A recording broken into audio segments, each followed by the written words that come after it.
Faut que je vous raconte un truc. Hier, j'étais en train de faire des recherches pour vous parler d'un documentaire que j'ai fait à 18 ans et vous expliquer un petit peu comment ça s'est passé. Et je me suis rendu compte d'un truc de ouf. Je vous montre. Le film, il est dispo sur Amazon Prime et j'étais même pas au courant.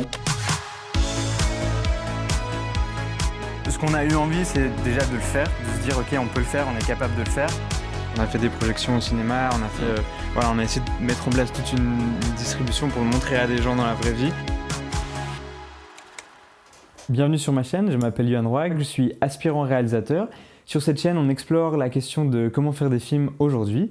Et ça tombe bien parce qu'aujourd'hui, on va parler de diffusion et plus particulièrement de plateformes de streaming. Je suis dans un setup un petit peu différent que la dernière fois, c'est parce que là, je suis en résidence de montage. J'ai un pote réalisateur qui a tourné un film il y a quelques mois. L'idée, c'est de s'isoler du monde extérieur et puis de voir si on arrive à être plus efficace que si on faisait le montage dans notre quotidien de tous les jours. En 2018, j'ai sorti un long métrage qui s'appelle Brotherhood Spirit, qui est un documentaire qui parle du parcours à travers le monde.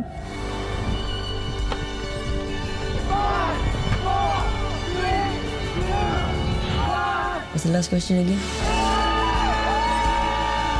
On n'avait pas trop d'idée de ce qu'était la distribution, donc on n'avait pas du tout de stratégie en place. On a fait une avant-première dans un cinéma et c'est un petit peu tout ce qui s'est passé avec ça. Bon, il n'a pas été distribué plus loin, à part qu'on a eu un deal avec la RTS, qui est la télévision nationale suisse, ce qui nous a permis de rentrer dans nos frais et même un petit peu plus. Mais en dehors de ça, il n'y a pas eu de réelle distribution. Et donc voilà, on peut dire que le film a un petit peu floppé, mais je vous en dis pas trop maintenant, j'en parlerai plus dans une prochaine vidéo, où je ferai vraiment un compte rendu de ce projet. Et bref, en 2018, on sort le film, et ensuite on passe à autre chose, notre vie continue. Et 6 ans plus tard, je me rends compte qu'il est sur Amazon Prime. Qu'est-ce qui s'est passé? Après la sortie du film, je l'avais inscrit sur une plateforme qui s'appelle FilmHub, qui est un agrégateur de films. Donc ça veut dire que c'est une plateforme qui a un énorme catalogue de films qui ensuite les propose à différentes plateformes de streaming. Ils ont des partenariats, voilà, et puis les plateformes de streaming peuvent aller piocher des films qui les intéressent. Donc en fait c'est simple, on peut vraiment inscrire son film, on remplit toutes les informations nécessaires, et puis eux le proposent dans leur catalogue. Et au début, pendant plusieurs mois, il y a vraiment eu zéro intérêt ou quoi que ce soit. Donc j'ai complètement oublié l'existence de cette plateforme, et j'ai pas reçu non plus de mail ou quoi que ce soit de confirmation pour me dire que des plateformes l'avaient sélectionné, quoi. Maintenant la question c'est, est-ce que c'est intéressant d'avoir son film sur Amazon Prime et qu'est-ce que ça rapporte, quelles sont les retombées?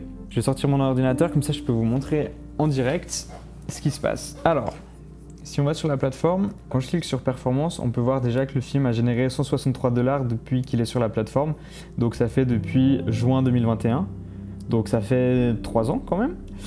Ça fait pile 3 ans. Et puis on peut voir aussi la courbe, comme quoi il y a un mois où il y a eu 18 $ et puis que le reste du temps c'est plutôt assez stable autour des 5 $. Et on peut voir aussi sur quelle plateforme de streaming il est. Donc là par exemple il y a Glued TV, Tubi, Amazon Prime, Filmzik, Xumo, First Screen, Fearless, enfin, voilà, il y a plein de différents sites. Perso, je connais que Amazon Prime, mais c'est même pas la plateforme qui a généré le plus de revenus. Donc c'est assez marrant, on voit qu'Amazon a généré 15 $, là où Tubi et puis Cloud TV ont chacun généré 66-67 $.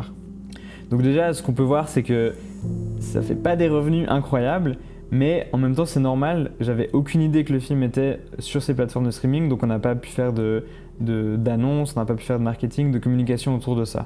Ce qu'on peut voir aussi par exemple sur la page d'accueil, c'est que le film était disponible sur YouTube Movies and TV et qu'il a été retiré. En gros, il a été uploadé sur pas mal de sites, et puis certains l'ont déjà enlevé parce que peut-être qu'ils devaient renouveler leur catalogue, etc. Donc on a vu que ça fait 3 ans que le film est disponible sur des plateformes de streaming.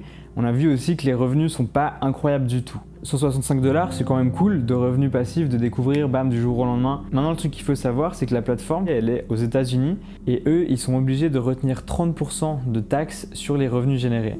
Donc ça fait que sur les 160 $ qu'on a réussi à générer sur ces 3 ans, ils ont pu nous redistribuer que 100 et quelques $ à cause de ces 30% de taxes. Donc c'est vraiment un montant assez élevé.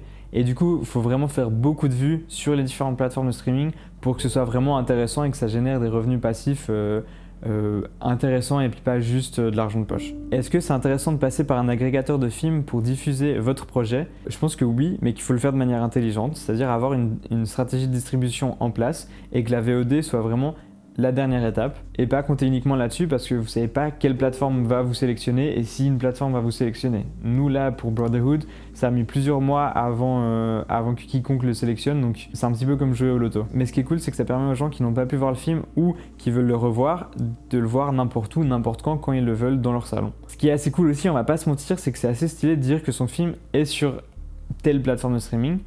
J'aimerais bien un jour pouvoir dire mon film est sur Netflix, mais ça c'est encore une autre histoire. Je vous laisse des liens en description pour voir Brotherhood Spirit, soit sur Amazon Prime ou sur KVR, qui est une plateforme de streaming suisse. J'ai notamment collaboré avec eux pour mon dernier long métrage qui s'appelle Le Sens du Chaos, qui sera bientôt disponible dessus. Donc n'hésitez pas à aller faire un tour sur cette plateforme pour voir Brotherhood Spirit ou n'importe quel autre film, c'est hyper cool.